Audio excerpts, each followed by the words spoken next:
सौम्या और Bhavesh party venue पर पहुंच गए थे क्योंकि उन दोनों की शादी के बारे में किसी को पता नहीं था। इसलिए भावेश वहां सबसे सौम्या को अपनी सेक्रेटरी के रूप में इंट्रोड्यूस करवाता है। मीडिया भी भावेश के आने के बाद उसका इंटरव्यू ले रही थी। थोड़ी देर में वो लोग अंदर जाते हैं तो सबकी नज़र उन दोनों पर ही टिक गई।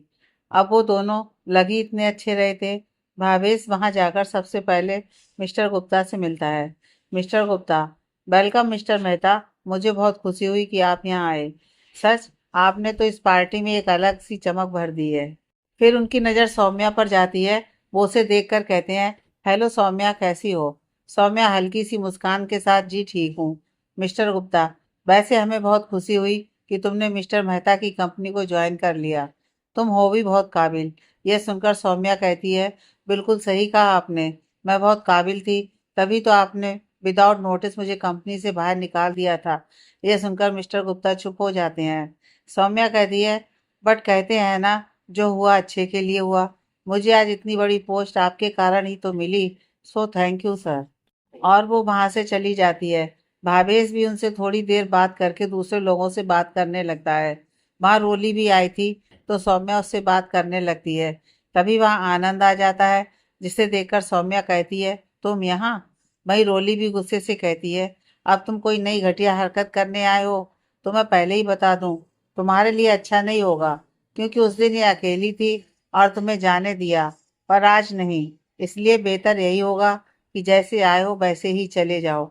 आनंद कहता है, तुम 2 मिनट मेरी बात सुन लो, उसके बाद मैं अपने आप यहाँ से चला जाऊंगा। फिर वो सौम्या की तरफ देखकर कहता है, सौम्या, आई एम सॉरी। मैंने जो भी आज तक किया उसके लिए। आई नो तुम्हें यह सब मेरा नाटक लगे, पर रियली मैं तुमसे दिल से माफ़ी मांगना चाहता हूँ। मुझे अपना सच्चा प्यार मिल चुका है और वो है नेहा। यह सुनकर रोली आंखें बड़ी करके कहती है, वो अकाउंट्स डिपार्टमेंट वाली नेहा? तो आनंद सर हिला देता है। फिर वो कहता है, तुम्हें पता है, जब मुझे उससे प्यार हुआ तो धीरे धीरे मुझे एहसास होने लगा कि मैं कितना गलत था। मैंने आज तक ना सिर्फ तुम्हें, बहुत सी लड़कियों को हर्ट किया है। पर अब तुम चिंता मत करो, आज के बाद तुम्हें मेरी तरफ से कोई परेशानी नहीं होगी। और इतना कहकर वो हाथ आगे कर देता है और कहता है, क्या हम लोग कैजुअल फ्रेंड्स बन सकते हैं? यह सुनकर सौम्या 2 मिनट उसे देखती है, फिर उससे हाथ मिलाकर कहती है, हाँ, आई विश तुम और नेहा हमेशा खुश रहो। आनंद उसके बाद वहां से चला जाता है। यह सब भावेश वहीं दूर से खड़ा देख रहा था। वो कहता है, उस दिन कह रही थी कि उसे परेशान करता है और आज उससे ही बातें कर रही है। मैं ही बेवजह इसकी चिंता कर रहा हूँ। ये हर चीज अपने हिसाब से ही करेगी। फिर वो भी अपने बिजनेस क्लाइंट से बातें करने लगता है। अभी सौम्या बात कर ही रही थी कि एकदम से उसे कोई पीछे से एकदम से डरा देता है। सौम्या देखती है तो वो विवेक था। वो उसे डांटते हुए कहती है, पागल हो गए हो क्या? इस तरह कौन डराता है? तो विवेक हंसते हुए कहता है, तेरे चेहरे के एक्सप्रेशन देख, जैसे कोई भूत देख लिया हो। फिर वो रोली को हाई फाई करता है। सौम्या थोड़ा चिढ़ते हुए कहती है, तुम दोनों को हंसना है ना, तो हंस लो, मैं जा रही हूँ। तो विवेक उसका हाथ पकड़ते हुए कहता है, अच्छा सारी स्वीटी, अब नहीं हंस रहा, तू नाराज मत हो। सौम्या कहती है, हाँ हाँ ठीक है। फिर वो तीनों बातें करने लगते हैं। कुछ देर बाद मिस्टर गुप्ता की आवाज़ आती है, हैव ए अटेंशन प्लीज। तो सब उस तरफ देखने लगते हैं। तो वो कहते हैं, आज हमारी कंपनी को पूरे 25 साल हो गए हैं। मैं उन सभी को बहुत बहुत शुक्रिया करना चाहूँगा जिन्होंने हमारा हर कदम पर साथ दिया है। साथ ही हमारी कंपनी को इस ऊंचाई पर पहुंचाने के लिए हमारे हर कदम पर हमें सहयोग किया है। उसके लिए थैंक यू। अब केक कटिंग सेरेमनी है, तो please come and join us. फिर केक कटिंग सेरेमनी होती है। उसके बाद डांस का प्रोग्राम होने लगता है। सौम्या रोली के साथ बैठी थी, तभी विवेक आता है और कहता है, will you dance with me beautiful girl? Saumya कहती है, नहीं, मुझे ये फैंसी डांस नहीं आता, तुम किसी और को ढूंढ लो। विवेक उसे उठाते हुए कहता है, मैं सिखा दूंगा, अब चलो। फिर वो उसे जबरदस्ती खींचकर स्टेज पर ले जाता है। वहीं भावेश, जो बार काउंटर पर बैठा अपने बिजनेस क्लाइंट के साथ ड्रिंक कर रहा था, उसकी पकड़ अपने गिलास पर कस जाती है। उसके साथ खड़ा एक क्लाइंट कहता है, this white sari girl is your assistant right? By the way beautiful है, और जिसके साथ डांस कर रही है उसके साथ काफी अच्छी बॉन्डिंग लगती है। देखो कितना कंफर्टेबल है एक दूसरे के साथ। भावेश कहता है, हाँ बहुत ज्यादा। और वो स्टेज की ओर चला जाता है।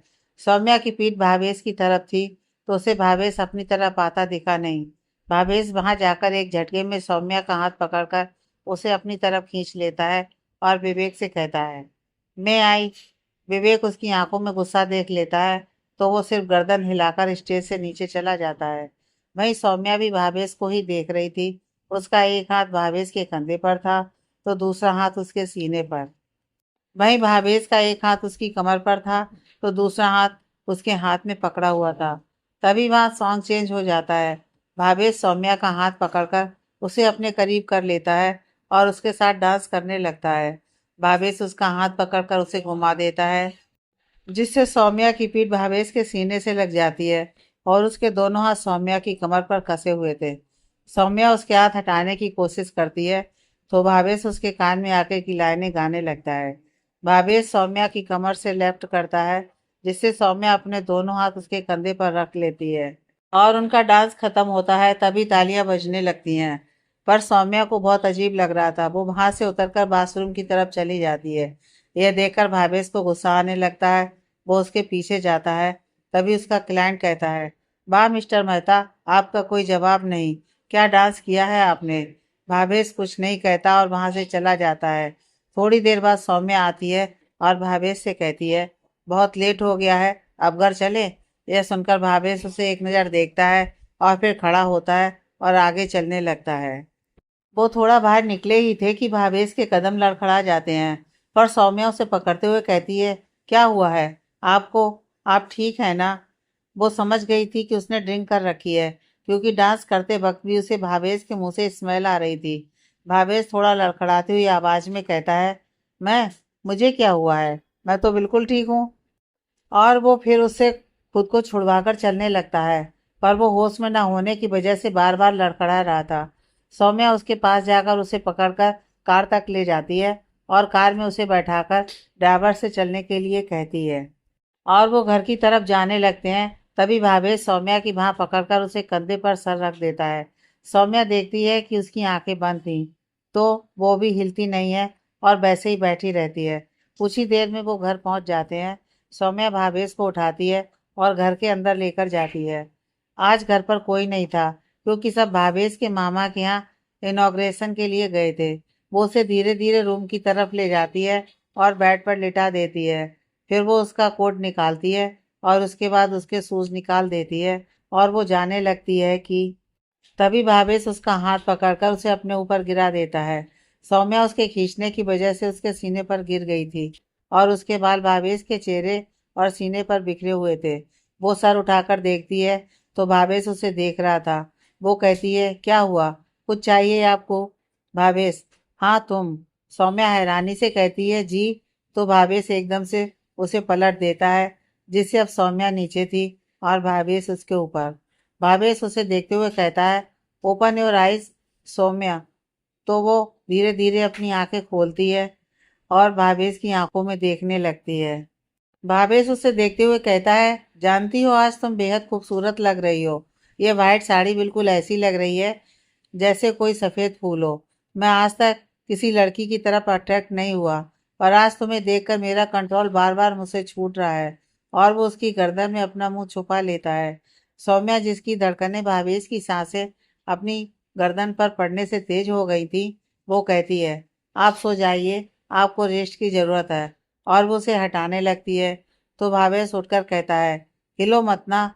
तो वो हिलना बंद कर देती है। भावेश उसके चेहरे पर धीरे धीरे झुकने लगता है। जैसे जैसे वो उसके चेहरे पर झुक रहा था उसकी पलकें कांप रही थी।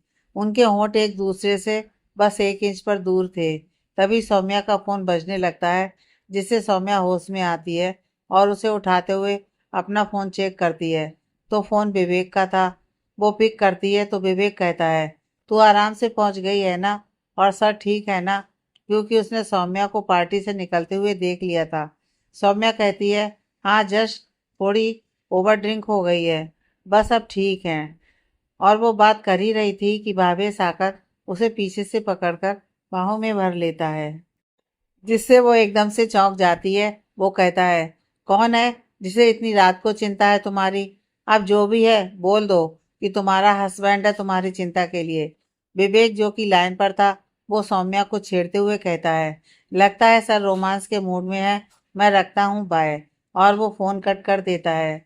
सौम्या भी फोन रखते हुए कहती है, न जाने क्या हो गया है इनको, क्यों इस तरीके की हरकतें कर रहे हैं।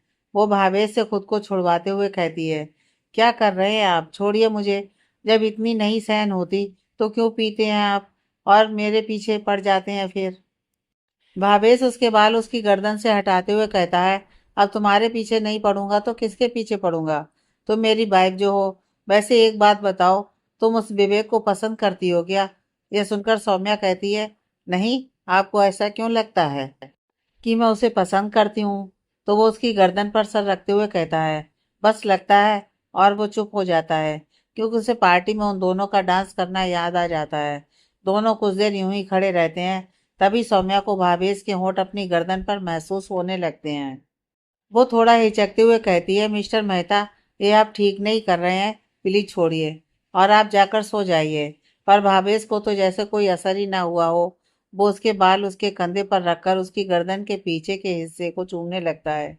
ये देखकर सौम्या उसके हाथ अपनी कमर से हटाकर कहती है, देखिए आप होश में नहीं है, प्लीज जाकर सो जाइए। तभी भावेश उसे अपने करीब खींचकर गुस्से से कहता है, हाँ ये सही नहीं है, क्योंकि तुम्हें तो विवेक पसंद है, वो आनंद पसंद है ना। मैं तुम्हें क्यों ही पसंद आऊंगा। भावेश ने सौम्या की बाहें बहुत कसकर पकड़ रखी थी, जिससे उसे भावेश की उंगलियां अपने कंधे में घुसते हुए महसूस हो रही थी।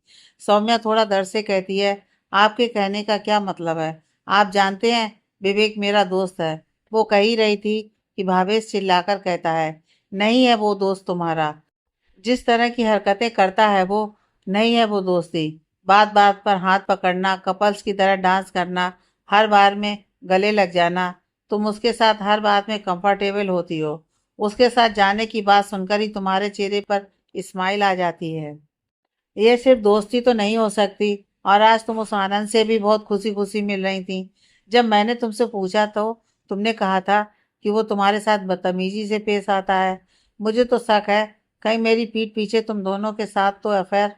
वो आगे कुछ कहता उससे पहले ही सौम्या का हाथ उस पर उठ जाता है और वो चिल्लाते हुए कहती है, इनम मिस्टर मेहता। पर भावेश को वो थप्पड़ लगता नहीं है क्योंकि भावेश ने उसका हाथ पकड़ लिया था। वो कहता है, डोंट यू डियर सौम्या, और वो उसे धक्का दे देता है। उसे सौम्या सोफे पर गिर जाती है और उसे हाथ में खरोच आ जाती है। भावेश कहता है, यही है तुम्हारी औकात, समझी तुम। Stay away from me. और वो लड़खड़ाता हुआ बेड पर गिर जाता है। सौम्या अभी भी वहीं बैठी हुई थी। उसके कानों में अभी भी भावेश के कहे शब्द गूंज रहे थे। वो कहती है, ये सब चल क्या रहा है इनके मन में, ये सोच है इनकी मेरे बारे में। और वो रोते हुए कहती है, सब ठीक चल रहा था तो फिर ये सब। और वो वहीं रोते रोते सो जाती है। अगली सुबह भावेश की नींद खुलती है तो वो अपने सर पर हाथ रखकर कहता है, ओ गॉड, इट्स हर्टिंग। फिर वो खुद को देखता है तो वो रात वाले कपड़े में ही था। वो कहता है, मैं भी ना, इतनी ड्रिंक कैसे कर ली। फिर उसे सौम्या का ध्यान आता है। वो इधर उधर नजरें घुमाकर देखता है तो सामने सौम्या उसे सोफे से सर टिकाए जमीन पर सोई हुई मिलती है। वो उठकर देखता है तो थोड़ा हैरान हो जाता है क्योंकि सौम्या के बाल बिखरे हुए थे। उसके चेहरे पर आंसुओं की लकीरें थी, मानो वो कितना रोकर सोई हो। उसका काजल हल्का फैला हुआ था। वो कहता है, इसे क्या हुआ, ऐसा लग रहा है जैसे बहुत रोई हो। और ये ऐसे क्यों सो रही है, वो भी रात वाले कपड़ों में। वो उसे उठाते हुए कहता है, सौम्या सौम्या। वो धीरे धीरे अपनी आंखें खोलती है तो देखती है भावेश घुटने के बल बैठा उसे देख रहा था। वो उठकर उसे देखने लगती है। तभी उसे रात की बातें याद आने लगती हैं। भावेश कुछ कहता उससे पहले ही वो उठकर बाथरूम में चली जाती है। भावेश भी उठकर जिम रूम में चला जाता है। अंदर सौम्या सावर के नीचे खड़ी हो जाती है और रात की बातों को याद करके उसकी आंखों में फिर से आंसू आ जाते हैं। कुछ देर यूं ही खड़े रहने के बाद वो सॉवर बंद करके टॉवल लेकर खुद को पोंछती है और अपने कपड़े चेंज करके बाहर आ जाती है। फिर वो रेडी होकर नीचे आकर बिना किसी से बात किए ऑफिस के लिए निकल जाती है। भावेश जब रूम में आता है तो उसे सौम्या कहीं दिखाई नहीं देती। वो कहता है शायद ऑफिस के लिए निकल गई होगी और वो भी रेडी होकर नीचे ब्रेकफास्ट के लिए बैठ जाता है। एक सर्वेंट उसे नाश्ता सर्व करता है तो वो पूछता है, सौम्या को बोल दो ब्रेकफास्ट कर ले। तो वो सर्वेंट कहता है, सर, पर मैम तो बहुत देर पहले ही ऑफिस के लिए निकल गई हैं। ये सुनकर भावेश कहता है, उसने नाश्ता भी नहीं किया क्या? तो वो कहता है, नो सर। भावेश मन में कहता है, क्या हुआ है उसे? सुबह से बहुत अजीब बिहेव कर रही है और अब बिना नाश्ता किए ही निकल गई। फिर वो भी जल्दी से नाश्ता करके ऑफिस के लिए निकल जाता है। ऑफिस पहुंचकर वो अपने केबिन में जाकर काम करने लगता है कि तभी भावेश उसकी कॉफी लेकर आता है। भावेश कहता है, तुम क्यों लाए कॉफी? ये काम तो सौम्या का है ना? जयेश कहता है, सर, सौम्या एक प्रोजेक्ट की फाइल प्रिपेयर कर रही है, इसलिए मैं ले आया। भावेश कहता है, ओके, जाओ। इसके बाद सुबह से दिन हो गया, पर सौम्या भावेश के केबिन में नहीं गई। उसे जो भी काम होता वो जयेश या वहां बैठे मैनेजर को करने को बोल देती। भावेश भी इन सब चीजों से बहुत इरिटेट हो गया था। वो सौम्या को कॉल करके बोलता है, कम टू माई केबिन। और इस बार तो माना और कोई नहीं। सौम्या फोन रखकर एक गहरी सांस लेती है और उसके केबिन की ओर चली जाती है। वो कहती है, मे आई कम इन सर? तो वो कहता है, कम इन। सौम्या अंदर जाकर कहती है, यस सर, आपने बुलाया? वो ये बात नजरें झुकाए पूछती है। भावेश उससे कहता है, क्या प्रॉब्लम है तुम्हें सुबह से? और ये तुम इस तरह से सर झुकाकर क्यों बात कर रही हो? मेरी तरफ देखकर बात करो। सौम्या अभी भी उसी तरह कहती है, कोई प्रॉब्लम नहीं है सर। आप बताएं, आपको क्या काम है? भावेश, मैंने कहा मेरी तरफ देखो। सौम्या, मुझे नहीं लगता आपको कोई काम है, इसलिए मैं चलती हूँ। और वो मुड़कर जाने लगती है। तभी भावेश उसे हाथ पकड़कर अपनी तरफ घुमा देता है और गेट से लगा देता है और कहता है, जब तक बताओगी नहीं तब तक यहाँ से जाने की परमिशन नहीं है तुम्हें। Look at me now. और वो उसका चेहरा अपनी तरफ ऊपर की ओर करता है तो वो देखता है कि सौम्या की आंखों में आंसू थे। वो कहता है, क्या हुआ है? क्यों रो रही हो तुम? प्लीज बताओ। सौम्या उसे धक्का देते हुए कहती है, आपकी वजह से। सुना आपने? आपकी वजह से। यह सुनकर भावेश कहता है, मेरी वजह से? पर क्यों? सौम्या, आप है मेरे आंसुओं की वजह। भावेश, पर हुआ क्या है? और वो उसके पास जाता है। तभी सौम्या उसे धक्का देते हुए कहती है, डोंट टच मी, समझिए आप? जानना चाहते हैं आप तो सुनिए। फिर वो उसे रात की सारी बातें बताती है और रोते हुए कहती है, आपने कल मेरे चरित्र पर सवाल उठाए। क्यों? क्योंकि मैंने अपने दोस्त से दो बातें हंसकर कर ली। आप होते कौन है मुझे ये सब कहने वाले? हमारी शादी एक समझौता है, जानते हैं ना आप? कितनी बार कह चुकी हूँ मैं ये सब बात आपसे। पर आपने क्या कहा कि हम दोनों एक दूसरे के प्रति अपनी जिम्मेदारी पूरी कर रहे हैं। इस तरह से जिम्मेदारी पूरी करेंगे आप मुझे हर वक्त जलील करके? आपने शादी की अपना ईगो सेटिस्फाई करने के लिए, फायदा उठाया मेरी मजबूरी का। पर मैं तब भी चुप रही। शादी के बाद आपने मुझे परेशान करने का एक भी मौका नहीं छोड़ा। मैं तब भी सब सह गई। आपने जो मेरी सीरत के लिए किया, उसके बाद मुझे लगने लगा कि नहीं, आप अच्छे हैं। बस कुछ गलत फहमी की वजह से आपने ये सब किया होगा। कल मैंने आनंद से बात की क्योंकि वो मुझसे माफी मांगने आया था। मुझे उसकी आंखों में सच में एक गिल्ट दिखा, इसलिए मैंने उसे माफ कर दिया। तो इसका मतलब मैं गलत हो गई? क्या मैंने आपसे पूछा आज तक आप किसके साथ कैसे हैं? किस लड़की से आपका कोई अफेयर है या नहीं? पूछा मैंने? नहीं ना। और आपने बिना जाने मुझे ये सब कह दिया। जब मन किया आप अच्छे से बात करते हैं, जब मन करता है मुझसे बुरे तरीके से पेश आते हैं। मैं तब भी सब छोड़ देती हूँ। पर कल, कल आपने सारी हदें पार कर दी कि मैं आपकी पीठ पीछे छी। आपने सोचा भी कैसे ऐसा? और वह रोते रोते वहीं बैठ जाती है। भावेश यह सब सुनकर शौक हो गया था। वो सौम्या के पास जाकर उसके कंधे पर हाथ रखकर कहता है, मेरी बात सुनो। मैं कल नशे में था, इसलिए वो सब शायद निकल गया होगा। सौम्या उसका हाथ झटक कर कहती है, नशे में सब सच ही निकलता है मिस्टर मेहता। सब समझ चुकी हूँ कल रात को मैं, कि आप क्या सोच रखते हैं मेरे बारे में। इसलिए बेहतर होगा कि मैं आपसे दूर रहूं। वैसे भी मेरी औकात कहाँ है कि मैं आपके साथ खड़ी रहूं? और वो खड़ी होकर कहती है, आज के बाद बेहतर होगा कि हम इस शादी को एक कॉन्ट्रैक्ट की तरह ही रखें। आपको मेरे बारे में या मेरी बहन के बारे में सोचने की कोई ज़रूरत नहीं है। और वो वहां से चली जाती है। भावेश भी उसे नहीं रोकता क्योंकि वो समझ रहा था कि इस वक्त उसका अकेला रहना ही बेहतर होगा। वो अपने चेयर पर जाकर बैठ जाता है और अपने सर पर हाथ रखकर कहता है, क्या हो गया है ये मुझसे?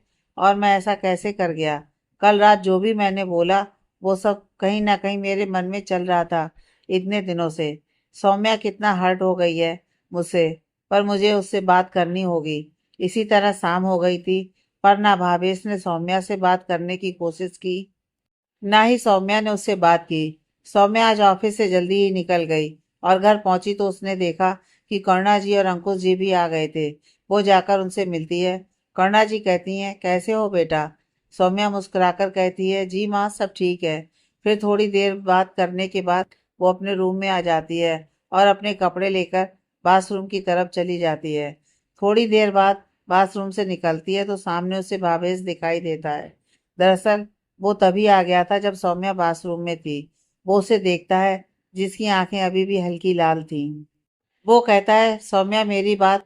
पर सौम्या उसे इग्नोर करके ड्रेसिंग के पास जाकर अपने बाल बनाकर नीचे चली जाती है। यह देखकर भावेश आंखें बंद करके एक लंबी सांस लेता है और कहता है, बहुत नाराज कर दिया है इस बार। फिर वो भी चेंज करके नीचे चला जाता है। उसके बाद सब डिनर पर बैठ गए थे। भावेश, माँ पापा, कैसा रहा वहाँ का प्रोग्राम? समीरा, पूछो मत भाई, इतना बोरिंग था। वो तो अच्छा है कि मैं लैपटॉप साथ लेकर गई थी, वरना मेरी तो हालत खराब हो जाती। करुणा जी उसे आंख दिखाते हुए कहती हैं, तुम ज्यादा नहीं बोल रही हो? तो समीरा चुप होकर अपना खाना खाने लगती है। अंकुश जी, बेटा तुम दोनों की पार्टी कैसी रही? यह सुनकर सौम्या खाना खाते खाते रुक जाती है और उसे कल की सारी बातें याद आ जाती हैं। भावेश भी उसे देखता है और वो कहता है, ठीक थी पापा। इसके बाद वो लोग कुछ बिजनेस की बातें करने लगते हैं। सौम्या तो खाना खाकर ऊपर चली गई थी। भावेश रूम में आता है तो देखता है कि सौम्या सो चुकी थी। वो उसके पास जाकर कहता है, आई एम सॉरी सौम्या, मुझे तुम्हें वो सब नहीं बोलना चाहिए था, नहीं बोलना चाहिए था। और फिर वो बेड पर जाकर लेट जाता है। इसी तरह 3-4 दिन हो जाते हैं, पर सौम्या और भावेश में कोई बात नहीं हुई। हालांकि भावेश बहुत कोशिश करता, पर सौम्या भी उसे फुल इग्नोर कर रही थी। ऑफिस में वो सिर्फ उससे तभी बात करती जब कोई अर्जेंट काम होता, वरना वो जयस को ही कह देती। जयस को यह सब अजीब लग रहा था। उसने सौम्या से पूछा भी था, पर उसने ये कह दिया कि यह सब नॉर्मल ही है। सौम्या भावेश के साथ न सुबह आती और ना ही शाम को वापस जाती, और रात में भी वो उसके आने से पहले ही सो जाती थी। एक दिन रात को सब डिनर कर रहे थे, तभी भावेश बोला, पापा, वो यूएस वाली कंपनी में एक प्रॉब्लम हो गई है, जिसके लिए मुझे वहां जाकर देखना होगा। यह सुनकर अंकुश जी कहते हैं, पर बेटा, वहां तो सब ठीक था, फिर अचानक? भावेश, हाँ पापा, वो कंपनी के शेयर होल्डर्स का थोड़ा इश्यू हो गया है, तो मुझे ही जाकर सेटल करना होगा। यह सुनकर वो पूछते हैं, और इसमें कितना वक्त लगेगा? भावेश, शायद 1 महीना लग जाए। मैं सोच रहा हूँ कि जो बाकी बचा हुआ काम है वहाँ वो कंप्लीट कर लूँ। करुणा जी, पर बेटा सौम्या आपके बिना अकेली कैसे रहेगी? आपकी शादी को वक्त ही कितना हुआ है? भावेश ये सुनकर सौम्या को देखता है, जो चुपचाप अपना काम कर रही थी, मानो उसे कोई फर्क ही ना पड़ा हो। वो कहता है, पर माँ, जाना जरूरी भी है। सौम्या, कोई बात नहीं माँ, काम भी तो इम्पोर्टेंट है, और मेरे साथ आप सब है ना यहाँ, तो किस बात की चिंता? करुणा जी, हाँ ये तो है बेटा। फिर वो भावेश से पूछती है, बेटा निकलना कब है आपको? भावेश, माँ, कल सुबह 9 बजे की फ्लाइट है। करुणा जी, सौम्या बेटा इसकी पैकिंग कर देना। वैसे तो मैं ही करती हूँ, क्योंकि यही एक काम है जो इसे नहीं आता। सौम्या कहती है, जी माँ, मैं कर दूंगी। उसके बाद सब डिनर कंप्लीट करके रूम में चले जाते हैं। भावेश स्टडी रूम में चला गया था, क्योंकि उसे कुछ डॉक्यूमेंट प्रिपेयर करने थे। सौम्या रूम में जाकर भावेश की पैकिंग करने लगती है और सोचने लगती है, कहीं ये मेरी वजह से तो यहाँ से नहीं जा रहे। पर वो अपनी सोच को वहीं रोक कर कहती है, इन्हें मुझसे क्या फ़र्क पड़ता है। और वो उसकी पैकिंग कंप्लीट करके बैग साइड में रखकर सोफे पर लेटने लगती है कि तभी भावेश रूम में आ जाता है। उसकी नज़र सामने रखे बैग पर जाती है। वो कहता है, थैंक यू सौम्या, तुमने बैग पैक कर दिया। एक्चुअली मुझे ऑर्गेनाइज करने में बहुत प्रॉब्लम होती है। ये सुनकर सौम्या उसकी तरफ मुड़कर कहती है, आप ये मत समझिएगा कि ये मैंने आपके लिए किया है। ये मैंने माँ के कहने पर किया, क्योंकि मैं उन्हें मना नहीं कर सकती थी। फिर वो थोड़ा व्यंग से कहती है, और वैसे भी मेरी औकात कहाँ कि आपके काम या आपकी ज़िंदगी में मैं कुछ भी ऑर्गेनाइज कर सकूं। और वो जाकर सोफे पर लेट जाती है। भावेश को उसकी बात का बुरा लगता है, पर वो जानता था कि उसने गलती की है। वो बालकनी में जाकर बैठ जाता है और कुछ देर बाद अंदर आता है तो सौम्या उसे सोई हुई दिखती है। वो भी जाकर सो जाता है। अगली सुबह सब नाश्ता कर रहे थे। उसके बाद भावेश अपने रूम से अपना बैग और फ़ोन लेने जाता है तो देखता है कि सौम्या उसके बैग में थोड़ी बहुत चीज़ें जो कल बची थी वो सेट कर रही थी। उसे देखकर वो कहती है, सब रख दिया है मैंने। आपके डॉक्यूमेंट्स इस फोल्डर में है और इसमें आपके बिजनेस सूट्स, आपका चार्जर और बाकी चीज़ें रखी हैं। और वो खुद बालकनी की साइड चली जाती है क्योंकि वो उसे फेस नहीं करना चाहती थी। वो खड़ी ही थी कि तभी उसे अपनी कमर और पेट पर दो हाथ महसूस होते हैं। वो पहले तो चौंक जाती है और फिर कहती है, ये आप। पर तभी भावेश उसके कंधे पर अपना चिरा रखकर कहता है, एक बार मेरी बात सुन लो। तो सौम्या शांत हो जाती है। वो कहता है, जानता हूँ गलती हुई है मुझसे। गलती क्या, गुनाह। मुझे कोई हक नहीं है तुम्हें इस तरह से इंसल्ट करने का। मुझे बहुत पछतावा भी है इस बात का। पर क्या तुम मुझे माफ़ नहीं कर सकती? सौम्या सुनकर कुछ नहीं कहती तो भावेश कहता है, कोई बात नहीं, मैं इंतज़ार करूँगा तुम्हारी माफ़ी का। तुम अपना ध्यान रखना और किसी भी चीज़ की ज़रूरत हो तो जयेश भी है और बाकी सब भी यहाँ हैं। फिर वो उसके कान को हल्का सा चूमकर कहता है, टेक केयर। फिर वो उसे छोड़ देता है और अपना बैग लेकर नीचे चला जाता है। सौम्या पीछे मुड़कर देखती है। जहाँ भावेश गया था उसकी आंखों में फिर से आंसू आ जाते हैं। भावेश भी नीचे सबसे मिलकर एयरपोर्ट के लिए निकल जाता है। सौम्या टेरेस पर जाकर नीचे देखती है तो भावेश कार में बैठ रहा था। तभी उसकी नज़र ऊपर जाती है जहाँ सौम्या खड़ी थी। भाई कार में एक गाना बज रहा था जो दोनों की सिचुएशन को मैच कर रहा था। भावेश हाथ हिलाकर सौम्या को बाय करता है पर सौम्या पीछे मुड़ जाती है। यह देखकर भावेश भी कार में बैठकर एयरपोर्ट के लिए निकल जाता है। दोनों के बीच एहसास जागने लगे थे पर दोनों ही अनजान थे। सौम्या अपने अतीत से डरती थी।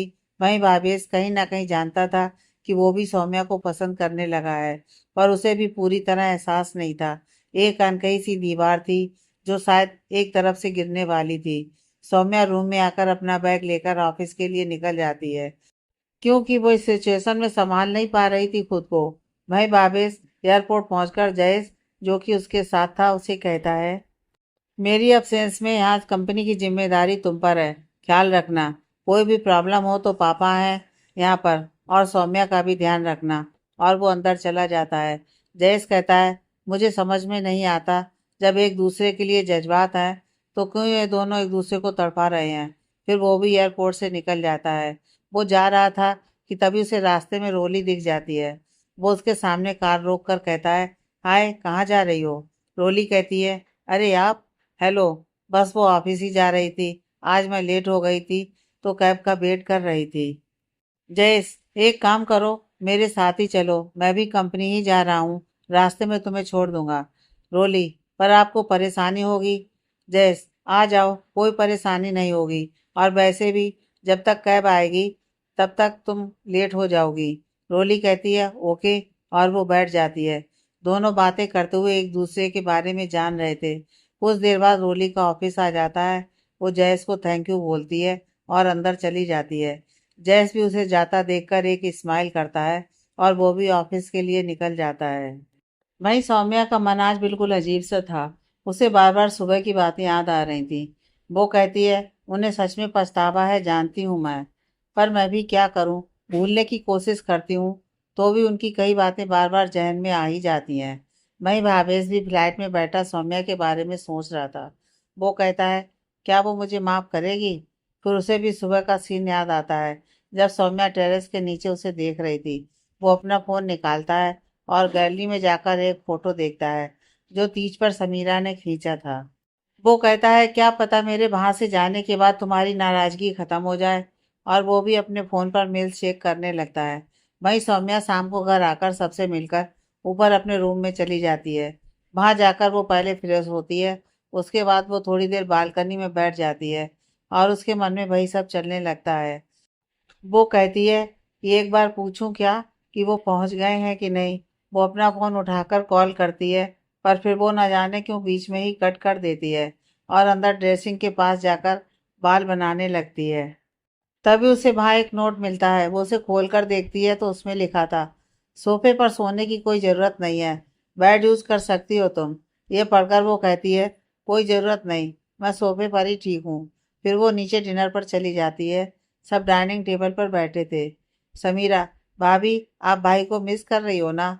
सौम्या सुनकर आंखें नीचे करके खाना खाने लगती है। तो करुणा जी कहती हैं, समीरा ज़्यादा जबान नहीं चल रही तुम्हारी? समीरा, माँ सही तो कह रही हूँ मैं। देखिए भाभी कितनी उदास लग रही हैं। भाई भी ना बिल्कुल बुद्धू हैं। एक तो इतने लंबे टाइम के लिए गए हैं, और अगर इतना ही टाइम जाना था तो भाभी को साथ ले जाते। क्यों पापा? अंकुश जी, हाँ बात तो सही है, पर कोई नहीं, हम है ना हमारी बेटी के साथ। क्यों सौम्या? सौम्या कहती है, जी पापा। फिर खाना खत्म करने के बाद सब अपने अपने रूम में चले जाते हैं। इसी तरह दिन बीतने लगते हैं, पर सौम्या ने भावेश से बात करने की कोई कोशिश नहीं की थी। जब भी भावेश बाकी सबको कॉल करता, वो कोई ना कोई बहाना बनाकर वहां से साइड हो जाती। करुणा जी ने भी ये बात नोट की थी, पर उन्होंने सोचा कि ये मामला उन दोनों के बीच का है, वो थोड़ा वक्त और देखेंगी। अगर दोनों में सब पहले जैसा नहीं हुआ तो वो भावेश से बात करेंगी। इन दिनों जयस और रोली की बहुत अच्छी दोस्ती हो गई थी। वो दोनों कॉफी या फिर लंच पर भी मिलने लगे थे। जयस रोली को पसंद करने लगा था, पर वो रोली को टाइम देना चाहता था, इसलिए उसने दोस्ती से शुरुआत की थी, ताकि रोली उसे जाने, उसे समझे। उसके बाद वो अपने रिलेशन को नेक्स्ट लेवल पर ले जाने की सोच रहा था। सौम्या भी अपने रूटीन के अकॉर्डिंग काम करने लगी थी। जयस भी उसका ध्यान रखता था। वो उसे रोज अपने साथ ही ऑफिस से घर छोड़ता था। सौम्या एक दिन भी बेड पर नहीं सोई थी। वो सोफे पर ही सोती, और कभी कभी जब उसे रूम में अजीब सा लगता तो वो समीरा के साथ जाकर सो जाती। आज भावेश हो गए 25 दिन हो गए थे। सौम्या रोज की तरह घर आई, पर आज हॉल में कोई नहीं था और लाइट्स भी ऑफ थी। वो थोड़ा हैरानी से कहती है, ए लाइट्स को क्या हो गया? वो सर्वेंट को आवाज़ देती है, पर कोई आवाज़ नहीं आती। वो मोबाइल की टार्च जलाकर अंदर जाती है और आवाज़ लगाने लगती है, माँ पापा समीरा। वो अभी आवाज़ दे ही रही थी कि एक आवाज़ आती है, दी। सौम्या के कदम वहीं रुक जाते हैं। वो कहती है, गुड़िया, और सारी लाइट्स ऑन हो जाती हैं, और सामने का नज़ारा देखकर उसकी आंखें हैरानी से बड़ी हो जाती हैं और उसके बाद नम हो जाती हैं। वो कहती है, सीरत तू ठीक हो गई? क्योंकि सामने सीरत अपने पैरों पर खड़ी थी और उसकी तरफ आ रही थी। यह देखकर सौम्या उसके पास दौड़कर जाती है और उसके गले लग जाती है और कहती है, तू अपने पैरों पर खड़ी हो गई, तू ठीक हो गई, भगवान का शुक्र है। मैं बता नहीं सकती ये दिन कितना स्पेशल है मेरे लिए। और वो उसका माथा चूम लेती है और फिर से उसे गले लग जाती है। सीरत, हाँ दी, मैं ठीक हो गई और अब मैं पहले की तरह अपने पैरों पर चल सकती हूँ। पर इसका क्रेडिट भगवान के साथ साथ एक इंसान को और भी जाता है, और वो है जीजू। आज उनकी वजह से यही दिन इतना स्पेशल बना है। उसके बाद सब बाहर निकल आते हैं और कहते हैं, अब हम लोगों से भी तो मिल लो। वो सर उठाकर देखती है तो सामने करुणा जी, अंकुश जी और समीरा भी थे। समीरा जाकर सीरत से कहती है, हाय, मैं समीरा भाभी की ननद। सीरत कहती है, जानती हूँ आप जीजू की बहन हो। फिर वो उसके गले लग जाती है और कहती है, चलो अच्छा है, मुझे भी एक कंपनी मिल गई। उसकी बात सुनकर सब कहते हैं, हाँ ये तो है। सौम्या, पर तू आई किसके साथ? और तूने बताया भी नहीं कि मैं आ रही हूँ। मैं आ जाती ना तुझे लेने। सीरत, दी, आपको सरप्राइज देना था इसलिए नहीं बताया। और रही बात आने की, तो मैं जीजू के साथ आई हूँ। सौम्या सुनकर हैरानी से कहती है, क्या वो भी आ गए हैं? समीरा, हाँ भाभी, भाई तो दिन में ही आ गए थे। हमने मिलकर ये प्लान बनाया कि क्यों ना आपको सरप्राइज दिया जाए। सौम्या, पर वो है कहाँ? यह सुनकर समीरा शरारती अंदाज में कहती है, ओ भाभी का मन कर रहा है भाई से मिलने का। बड़ी जल्दी है आपको। यह सुनकर वो सीरत को हाई फाई करती है। सौम्या, समीरा, तो समीरा कहती है, ओके ओके, जस्ट जोकिंग। वैसे भाई ना रूम में है, आप चाहें तो मिल सकती हैं। करुणा जी, हाँ बेटा तुम जाओ, उससे मिल लो, और तुम भी थोड़ा रेस्ट कर लो। सौम्या, पर सीरत, तो करुणा जी, बेटा हम है ना यहाँ, तुम जाओ। सौम्या अपना बैग लेकर ऊपर चली जाती है। करुणा जी सीरत से, बेटा तुम भी आराम कर लो, इतने लंबे सफर से आई हो। तभी समीरा कहती है, माँ मैं सीरत को अपने रूम में ले जाऊं? करुणा जी, हाँ बिल्कुल, कोई प्रॉब्लम नहीं है, तुम्हें भी कंपनी मिल जाएगी। उसके बाद सीरत समीरा के साथ उसके रूम में चली जाती है, और अंकुश जी और करुणा जी भी एक गेट टूगेदर के लिए चले जाते हैं। सौम्या जब ऊपर रूम में जाकर देखती है तो भावेश उसे कहीं नहीं दिखता। वो कहती है, ये कहाँ गए? फिर वो गेट बंद करके आगे बढ़ती है तो उसे बालकनी से आवाज आती है। वो देखती है तो भावेश वहाँ फोन पर बात कर रहा था और वो जैसे ही कॉल कट करके उसकी ओर मुड़ता है वो एकदम से शॉक हो जाता है, क्योंकि सौम्या उसके गले लगी हुई थी और वो थोड़ी नम आवाज में कहती है, thank you, thank you so much. आप नहीं जानते आपने क्या किया है मेरे लिए।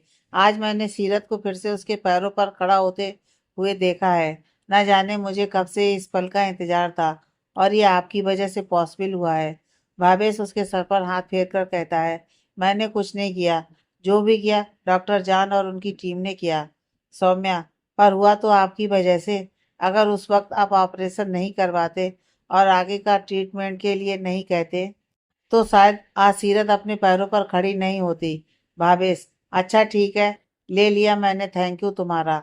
बस अब ठीक है, अब ये नहीं पूछोगी कि मैं ठीक हूँ या नहीं।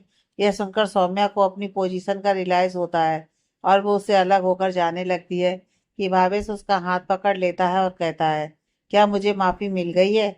यह सुनकर सौम्या कहती है, तो आपने ये सब माफ़ी मांगने के लिए किया? आप सीरत को इसलिए लेकर आए? भावेश, बिल्कुल नहीं। वो बस तुमने थैंक यू कहा तो मैं सोच रहा था कि तुम उस थैंक यू की जगह मुझसे सॉरी ले लो, या एक काम करते हैं, तुम मुझसे सॉरी ले लो और बदले में थैंक यू दे दो। यह ठीक है ना? यह सुनकर सौम्या को हंसी आ जाती है। उसकी हंसी देखकर भावेश कहता है, तो मैं क्या समझूं, मुझे माफ़ी मिल गई या नहीं? सौम्या पीछे मुड़कर कहती है, हाँ माफ़ किया, क्योंकि आपको अपनी गलती का एहसास है। पर आगे से, वो कहती उससे पहले ही भावेश, आगे से कभी नहीं होगा। तो सौम्या गर्दन हिला देती है और कहती है, अब मेरा हाथ छोड़ दीजिए। तो भावेश उसकी कलाई छोड़ देता है। सौम्या रूम में आकर अपने कपड़े लेकर बाथरूम में चली जाती है। वहीं भावेश भी कहता है, आज ऐसा लग रहा है जैसे न जाने कितना बड़ा बोझ था मन पर, अब वो उतर गया। तो वो भी रूम के अंदर वापस आ जाता है। थोड़ी देर बाद जब सौम्या आती है तो वो कहता है, ऑफिस में सब ठीक है ना? कोई प्रॉब्लम तो नहीं है? सौम्या, नहीं सब ठीक है। वो बात कर ही रहे थे कि तभी उसका फोन बजता है। वो देखती है रोली और विवेक की कॉन्फ्रेंस कॉल थी। वो भावेश को देखती है तो भावेश कहता है, टेक इट, मैं समीरा के पास जा रहा हूँ उसके गिफ्ट देने। और वो चला जाता है क्योंकि वो उसे फिर से अकवर्ड फील नहीं करवाना चाहता था। उसके बाद सौम्या भी उन दोनों से बात करने लगती है। भावेश नीचे समीरा के रूम में जाता है तो देखता है समीरा सीरत के साथ बैठकर बात कर रही थी। वो जाकर कहता है, क्या कर रही हैं मेरी दोनों बहनें? ये सुनकर समीरा कहती है, लो आ गए जनाब। वैसे भाभी से मिल लिए ना अच्छे से? कोई डिस्टरबेंस तो नहीं हुआ ना? भावेश समीरा के सर पर चपत लगाकर कहता है, शैतानियाँ खत्म ही नहीं होती तुम्हारी। फिर वो उसे एक बॉक्स देते हुए कहता है, ये तेरे लिए। वो खोल कर देखती है तो उसमें एक बहुत ब्यूटीफुल ड्रेस थी। वो उसके गले लगते हुए कहती है, थैंक यू भाई, आई लव इट। और उसके बाद वो एक बॉक्स सीरत को देते हुए कहता है, और ये तुम्हारे लिए। तो सीरत कहती है, पर जीजू इसकी क्या ज़रूरत है? भावेश, ये एक भाई का अपनी बहन के लिए तोहफा है और तुम मना नहीं कर सकती, समझी? सीरत मुस्कुराते हुए कहती है, थैंक यू जीजू। भावेश, वेलकम। फिर वो कुछ देर उन दोनों के साथ बात करने के बाद बाहर हॉल में आ जाता है। कुछ देर बाद सब डिनर पर बैठे होते हैं। तभी भावेश कहता है, माँ पापा, मैंने एक डिसीजन लिया है। अंकुश जी, क्या हुआ बेटा? और कौन सा डिसीजन लिया है तुमने? भावेश, पापा, वो मैंने सोचा है कि सीरत हम लोगों के साथ यहीं रहे, क्योंकि वो पूरी तरह से अभी ठीक नहीं है और वहाँ तो वो अकेली ही रहेगी। यहाँ हम सब के साथ वो सेफ रहेगी तो सौम्या को भी कोई चिंता नहीं रहेगी। कर्णा जी, बेटा ये तो तुमने बहुत अच्छा सोचा। हम लोग भी यही सोच रहे थे। और वैसे भी बच्ची का अकेले रहना सही नहीं है। सौम्या, पर सीरत यहाँ कैसे रुक सकती है? हमारा फ्लैट है ना? तो अंकुश जी कहते हैं, बेटा क्या तुम हमें अपना नहीं मानती? सौम्या, नहीं पापा, ऐसी कोई बात नहीं है। पर, तो समीरा बीच में ही कह देती है, भाभी प्लीज सीरत को यहीं रुकने दीजिए ना, मुझे भी कंपनी मिल जाएगी प्लीज। सौम्या हार मानकर कहती है, जैसा आप सबको ठीक लगे। उसके बाद डिनर करके सब अपने अपने कमरे में चले जाते हैं। अगले दिन ऑफिस में भावेश अपने केबिन में काम कर रहा होता है कि उसका फोन बजता है। वो कॉल उठाता है तो देखता है कि रवि का फोन था। वो पिक करके कहता है, हाय रवि, कैसा है यार? दिल्ली जाकर भूल ही गया है तू? रवि, नहीं भाई, ऐसी कोई बात नहीं, बस काम में थोड़ा बिजी था। फिर वो कहता है, वैसे हमने ये बताने के लिए कॉल किया है कि अगले वीक मैं और प्रिया मुंबई आ रहे हैं, तो मैं सोच रहा हूँ कि क्यों ना हम सब एक छोटा सा गेट टुगेदर रखें। भावेश, हाँ आइडिया तो अच्छा है वैसे, और बहुत टाइम हो गया है मिले भी नहीं हम। और मुझे रिया की बहुत याद आ रही है। फिर थोड़ी बहुत बातों के बाद वो कॉल कट कर देता है। सौम्या उसके केबिन का डोर नॉक करके अंदर आने का पूछती है, तो भावेश कहता है, कम इन। सौम्या अंदर आकर कहती है, सर मीटिंग का टाइम हो गया है। भावेश कहता है, हाँ लेट्स गो। फिर वो एक मीटिंग के लिए निकल जाते हैं। शाम को लौटते वक्त भावेश को एक अर्जेंट कॉल आ गया था, जिस वजह से उसे ऑफिस की जगह वहां से निकलना पड़ा। तो सौम्या ने कहा कि वो खुद ऑफिस चली जाएगी और फिर वहां से घर। वो कैब लेकर ऑफिस आती है और अपने फ्लोर पर जाने लगती है। तभी नीता की नज़र उस पर पड़ जाती है। वो एक टेढ़ी सी मुस्कान देकर कहती है, ओह, तो आज मैडम अकेली हैं, क्योंकि सर ऑफिस में है ही नहीं और जय सर एक मीटिंग में बिजी हैं। तो क्यों ना मैडम से अपना पुराना हिसाब चुकता किया जाए। और वो अपने फ्लोर पर चली जाती है। सौम्या भी क्वीन केबिन में बैठकर अपना बचा हुआ काम करके अपना बैग और फोन लेकर निकलने लगती है। तभी उसे घर से फोन आने लगता है। वो पिक करती है तो सामने से करुणा जी की आवाज आती है, बेटा कहाँ रह गई हो, 8 बज गए हैं। सौम्या, माँ बस निकल ही रही हूँ। और उसका फोन कट हो जाता है। वो देखती है तो फोन स्विच ऑफ हो चुका था। वो कहती है, ओ नो, एक काम करती हूँ, पावर बैंक से चार्ज कर लूंगी। और वो लिफ्ट में जाकर ग्राउंड फ्लोर का बटन प्रेस करती है। अभी लिफ्ट ने 2 फ्लोर क्रॉस किए ही थे कि लिफ्ट अचानक एक झटके से रुक जाती है। सौम्या कहती है, ये क्या हुआ, और वो बटन प्रेस करने लगती है, पर लिफ्ट नीचे जा ही नहीं रही थी। वो कहती है, क्या पता कोई टेक्निकल फॉल्ट हो, अभी ठीक हो जाएगा। पर अंदर से उसे भी थोड़ा डर लग रहा था। 5 मिनट हुए ही थे कि लिफ्ट की लाइट्स बंद हो जाती हैं। सौम्या का डर अब बढ़ने लगा था। वो अपना फोन देखती है, जिसमें सिर्फ 5% ही बैटरी चार्ज हुई थी। वो उसमें से जयस को फोन लगाने लगती है, पर फोन में सिग्नल ही नहीं आ रहा था। वो जोर जोर से लिफ्ट का डोर पीटने लगती है और कहती है, हेल्प, हेल्प प्लीज, कोई है, मैं अंदर फंस गई हूँ। पर सब लोग जा चुके थे, क्योंकि ऑफिस आवर्स भी पूरे हो चुके थे। सौम्या पसीने से भीग रही थी, पर वो अपनी पूरी ताकत से गेट को नॉक कर रही थी। पर थोड़ी देर बाद उसके हाथ दुखने लगे थे और वो वहीं बैठ जाती है। वहीं भावेश अभी घर आ ही रहा था कि तभी उसे करुणा जी का कॉल आता है। वो ब्लूटूथ से बात करते हुए कहता है, हाँ माँ बोलिए। करुणा जी, बेटा कहाँ हो तुम दोनों, इतना वक्त हो गया है। यह सुनकर भावेश कहता है, दोनों, माँ सौम्या अभी तक घर नहीं आई क्या? करुणा जी, नहीं बेटा, तुम दोनों साथ ही तो आते हो। तो मैंने सौम्या को फोन भी किया था, पर उसका फोन बीच में ही कट हो गया और अब नॉट रीचेबल आ रहा है। बेटा मुझे बहुत चिंता हो रही है। भावेश, माँ आप चिंता मत कीजिए, और प्लीज घर में भी किसी को मत बताइएगा, मैं देखता हूँ। और वो फोन कट करके कहता है, अगर घर नहीं गई तो कहाँ चली गई है, और फोन भी स्विच ऑफ आ रहा है। वो फिर से उसके फोन पर कॉल करता है, पर फोन नॉट रीचेबल बता रहा था। वो जयस को कॉल करता है, जो आधे रास्ते में था। वो कहता है, इन्हें भी चैन नहीं है। वो फोन उठाते हुए कहता है, यस सर। भावेश, क्या सौम्या तुम्हारे साथ है, या तुमने उसे देखा है कहीं जाते हुए? जयेश, नहीं सर, आज दिन के बाद तो मैं मिला ही नहीं उससे। मैं पता करता हूँ सर। भावेश वापस गाड़ी को ऑफिस की ओर टर्न करता है। कुछ देर बाद वो ऑफिस पहुंचकर गार्ड से पूछता है, सौम्या को कब निकलते हुए देखा तुमने? गार्ड, सर मैम तो शाम को वापस आई थी। उसके बाद? यह सुनकर भावेश गुस्से से कहता है, यहाँ तुम झक मारने के पैसे लेते हो। और वो जल्दी से ऊपर जाने लगता है।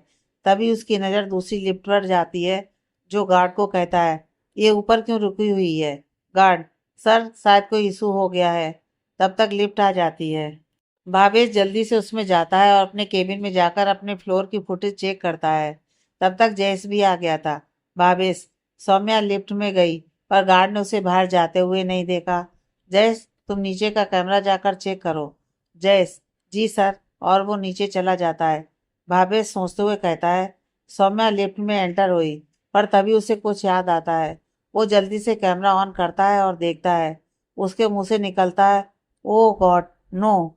और वो केबिन के बाहर भागता है और गॉड को कॉल करता है और कहता है, जल्दी से ऊपर आओ।